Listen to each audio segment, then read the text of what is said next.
Hello YouTube, welcome to another one of my Duel videos. Today I have for you the Dark Creator deck.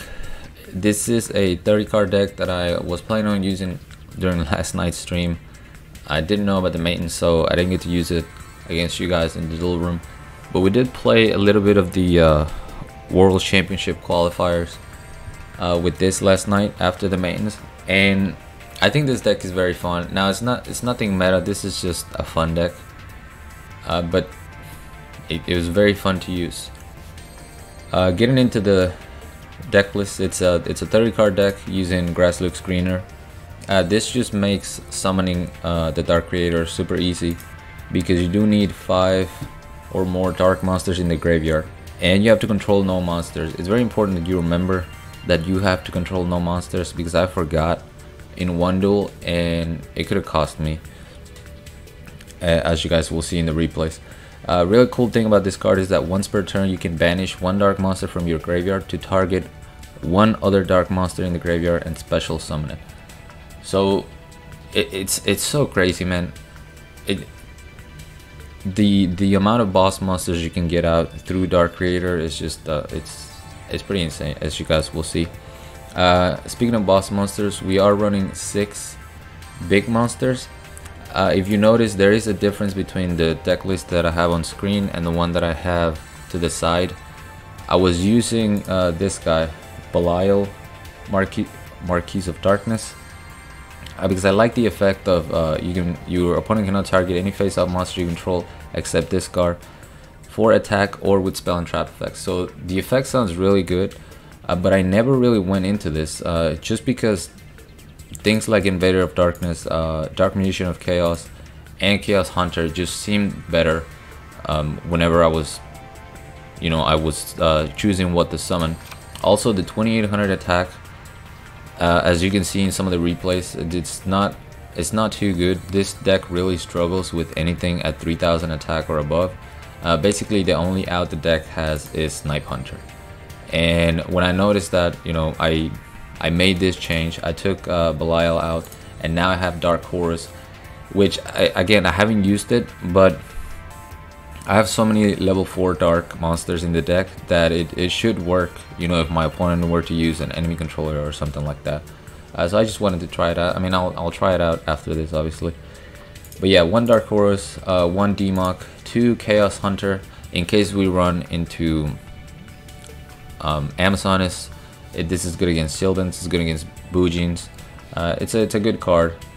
It's good against Archfiends as well, because their Emperor can't activate their effect. They'll have to get rid of Chaos Hunter first. We have Invader of Darkness, which is pretty much auto win against Destiny heroes. If you can get this out before your opponent's turn, you also kill the new OTK using Silent Swordsman. And I also threw in 1 Twin Barrel Dragon just to have that extra removal, because I do have 3 Snipe Hunters for background monsters. I have 2 Evil Swarm Ketos for or Ketos, I don't know, for back row. But I wanted something extra in case I needed to get rid of a monster, so I went with Twin Barrel Dragon. We have 3 Card Guards, 1900 Dark Monster, and we can use the counter to protect one of our boss monsters. One thing I like to do is, once I go into the Dark Creator, if I can summon Card Guard, I'll put a counter on a Dark Creator right away. Because as long as you can keep your Dark Creator, you're going to be able to summon monsters every turn. 1 Destiny Hero Dasher. I didn't want to put too many in the deck and clog it, so I just went with the 1. If he gets dumped by grass, it's good. If not, it's not going to hurt us too much at 1. 1 Pitch Black Warwolf for the... your opponent cannot activate trap cards during the battle phase. It's real good. It's like a Mirage Dragon, but just kind of weak at 1600, and we only have the 1 of, so I just threw it in there. We already went over Ketos, 2 Evil Swarm, Sahak, I guess, 1850 attack. It's pretty good, and also if this card is destroyed by your opponent's card effect, either by card effect or by battle, and sent to the graveyard, you can target 1 special summon level 5 or higher monster in the field and destroy that target. The thing about this is that it is mandatory, so if your opponent doesn't control any level 5 or higher special summon monsters and you do, you will have to destroy your monster. But this is good against, you know, things like Sylvans and stuff like that. Once they special summon their Guardiok with Rose Lover, if this goes to the grave, you can pop it then. 1 Bacon Saber, it's always a nice tech in any grass deck. 2 DDRs for whatever we banish with our Dark Creator, we can then special summon from the banish pile, which is pretty cool. Your Demok will get banished if it gets destroyed, so that's another target for it. And it's a discard, so you can put anything you need in the grave, like your Destiny Hero Dasher, or if you don't have the 5 dark monsters, you can throw another dark monster in there.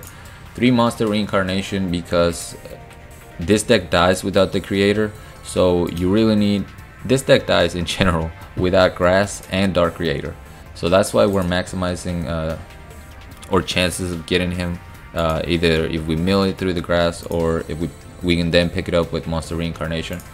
I also have Escape from the Dark Dimension, another card that I'm probably gonna take out, if I'm being honest. It didn't come up as much as I thought it would, and I feel like a Treacherous Trap Hole will be better, because you know, obviously you can get any dark monster that was banished with Escape from the Dark Dimension, but literally did not come up once. Kind of a really long explanation, but I really wanted to go into the details of why I picked certain monsters. I'll put a timestamp so that you guys can skip all of it. Now we can get into the replays. This one's against my friend Juju Beans. We got like 2 duels in the duel room before the maintenance hit. He was one of them, and I think I opened pretty busted in this one. Let's see. I go for the restart. Again, chasing that grass looks greener that you really need to make the deck work. And yeah, I have Dark Creator, I have Chaos Hunter, and then I top deck grass. Yeah, so kind of busted. We're gonna special summon Dark Creator. I go for Ketos first, so that I can destroy that back row. I was a little afraid of it being a treacherous trap hole, but luckily for me it wasn't. We forced the mass change, which is a good thing, because we couldn't target Destiny Hero Decider for an attack with our big monsters. So now we're gonna banish Demok to summon Invader of Darkness, and it's Destiny Hero, so this pretty much killed his deck.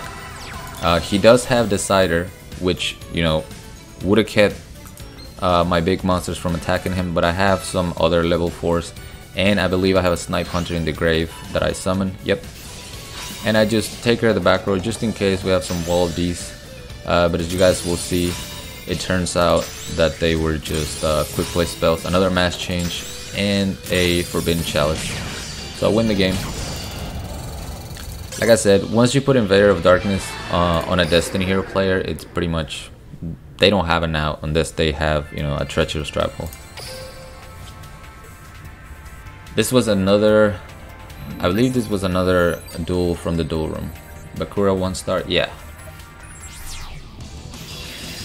I don't actually remember how this duel went.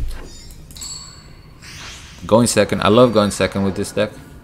Just for that extra card, you know, that potential, it gives you a higher chance of getting grass. And once again, I don't have grass, so I'm searching for it. And I get too many grass. I remember this duel now. So now I'm trying to find my monster reincarnation or draw into my creator. Those are the things that I need. We're going to see Archfiend Emperor destroy or Zahak. And we're going to take the 1500 damage. I go for the snipe on Call of the Archfiend. And I think I miss, if I remember correctly. Yeah, I miss. So I'm forced to dump my 2 other cards to get rid of the Call of the Archfiend and of the Archfiend Emperor. He top decks another one because that's fair. And it hits me for 1500. But I top deck the only card that, you know, would have saved me in this situation. Well, any monster I guess over 1650 would have worked, but playing a Dark Creator was just super clutch. Banish 1 to summon Demok, and then I just hit him for game. Just in case his card was any type of Karibo, you know, I had 2 monsters on board just to guaranteed game. We got a Pegasus next.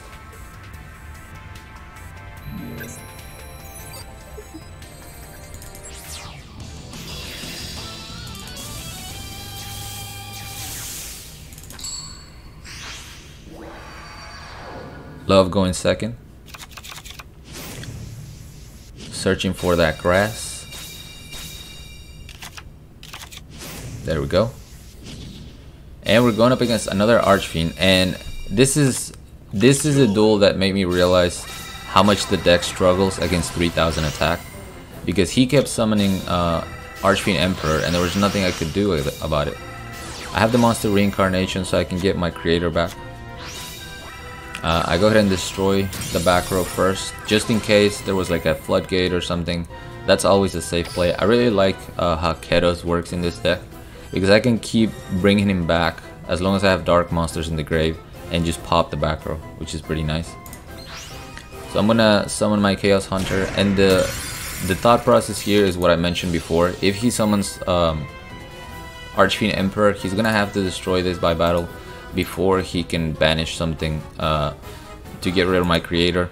And because creator has 3000 defense, he won't be able to destroy it, and I could just kind of drag out the game like that just by summoning Chaos Hunter every turn. And that's what I have to do. I don't have an out other than Snipe Hunter, and unfortunately I did not mill one with grass, so I'm just kind of waiting. This I went with this play because I didn't want him to keep summoning more Archfiends. I really wanted to get, I believe this was his second Call of Archfiend, so I was just hoping that he didn't have a third one. And I'm gonna use DDR to summon my Chaos Hunter that I banished, dropping the Bacon Saber. So I have protection, I just have to wait out until I can get my Snipe Hunter. At this point I was not running Toon Barrel Dragon either. So basically, as I mentioned, all I'm doing is I try to bluff. I try to bluff the trap right here. And you know, that was kind of a bad play because I should have kept as many resources as I could in hand for whenever Snipe Hunter does come out. But I was just hoping that maybe he wouldn't attack and I would just get a free turn. We're gonna see another Call of the Archfiend. He's gonna summon his own Chaos Hunter, which was pretty smart because this kept me from using my Bacon Saber. However, he just suicided into my Chaos Hunter and I'm gonna be able to summon it back. Stalling once again with my Dark Creator. This time, however, he gets to keep his Chaos Hunter, and then I finally top deck my Snipe Hunter. I go for the Chaos Hunter first so that my Bacon Saber is live. Once I destroy his Archfiend, I can use my Dark Creator to summon Ketos back and get rid of his last Call of the Archfiend. I make a huge mistake here by not switching my Dark Creator into attack mode, because I totally forgot about the other trap, Archfiend's Roar. So now he's gonna summon Cavalry, and my Snipe Hunter can't get over Cavalry, which means it's gonna be destroyed by the card effect, get another Emperor back, and I was just really mad that I had that sort of misplay. He finally gets rid of my creator, but I have the Bacon Saber at least to keep my Snipe Hunter alive. And here's where I forgot that you need to control no monsters in order to summon the Dark Creator. So I use my monster reincarnation for no reason. I still have to, you know, discard him and get rid of this Archfiend Emperor. Hit him for 15, and I think that's the game. Oh no, we're gonna see another Emperor. I survive with 300 life points, and then I top deck a monster that can finish him off. This was in the qualifiers. It was a pretty intense deck during intense duel during the stream, and then I made a few changes to the deck, just adding that Toon Barrel Dragon, you know, to have an extra card that can destroy monsters. And as I mentioned, now that I have Dark Horse in the deck as well, I feel like it makes sense. This deck was a lot of fun. I'll probably use it during the next duel room that we have, just because that was the original plan for it. It's not strong enough to compete against the meta. This is more for, like, you know, casual play. There we go. Okay, Grass Greener once again. This was just the perfect hand. I had Monster Reincarnation, I had Grass Looks Greener, I have a Card Guard. It's just, I couldn't have asked for a better opening hand. Go for the Monster Reincarnation, get my creator, special summon that, special summon my Twin Barrel Dragon. I try to destroy the Umi, unfortunately I miss. Summon my card guard, put that counter protection on my Dark Creator, and you know, now he has to break my board. We're gonna see Legendary Ocean. I was very salty about Abyss Soldier, but he has to make a choice whether to bounce back my Creator or bounce back the Twin Barrel Dragon, which can destroy things. He goes for the Twin Barrel, and I'm completely fine with that because I have my Creator still on the field, so I can special summon Chaos Hunter. I went with Chaos Hunter because of what am I thinking of? See, Stealth Attack, so that he couldn't banish his Abyss Soldier. But I mean, he wouldn't have anyways. You know, I would have had game that way. But here's where you're gonna see how Sahak kind of counters me, but at the same time it helps me out because my opponent is gonna pick up another Abyss Soldier. This time he's gonna bounce back the Creator, and he destroys my Sahak. So at this point I have to destroy my Chaos Hunter, but that actually helps me because that's gonna let me summon my Dark Creator once again. Remember, if I have a monster, I can't special summon it. So the fact that I wiped my own board kind of worked. I'm gonna special summon Dark Creator, summon my Demok, go for the attack, and then I get my DDR from Demok during the end phase. We're gonna see Dotorian, and here I'm just BMing. I go for DDR, I use Card Guard's counter on my Dark Creator, go for the Tribute Summon, get rid of his monster, banish one to summon Ketos, destroy the field spell just for the BM, and then win the game. That is like perfect case scenario for the deck, like just popping off turn 1 and, you know, recycling monsters to either destroy his cards or his back row. It was just really good. That was Meiko. I guess we have one more. I thought that was the last duel. Sorry about how long this video is, but I hope you're still watching it and you're enjoying it. Going up against a Bonds with a 23 card deck. I have a pretty good hand with Grass and Snipe Hunter turn 1. Now I'm just looking for that monster reincarnation. We're gonna pop his face down, which is a elemental hero, Neos Elias. Goes for the poly to summon Red Eye Slash Dragon. There was no point in summoning my Chaos Hunter. It wasn't gonna do anything at 2500. So I used my Bacon Saber to protect Snipe Hunter, bait out the negation, and then I'm just praying here that my second Snipe Hunter effect is going to go through. We get it, we destroy the Red Eye Slash Dragon, hit him for 1500. He top decks Swift Gaia, and then I match his top deck with Dark Creator. Special summon Invader of Darkness and kill the back row, which before I had Invader of Darkness, there was a delay, so that was definitely a quick play spell, probably an enemy controller. And I just win the game. But yeah, that's gonna be it for this video. This deck is really fun. As soon as I got my second Creator, I think 2 days ago, I immediately knew I was gonna make a deck like this, and it turned out pretty fun. Thank you so much for watching. As always, like, comment, and subscribe if you want. Join my Discord if you haven't. The link will be down in the description, along with my PayPal link if you guys want to support my channel, support my content. I really appreciate that. And until next time.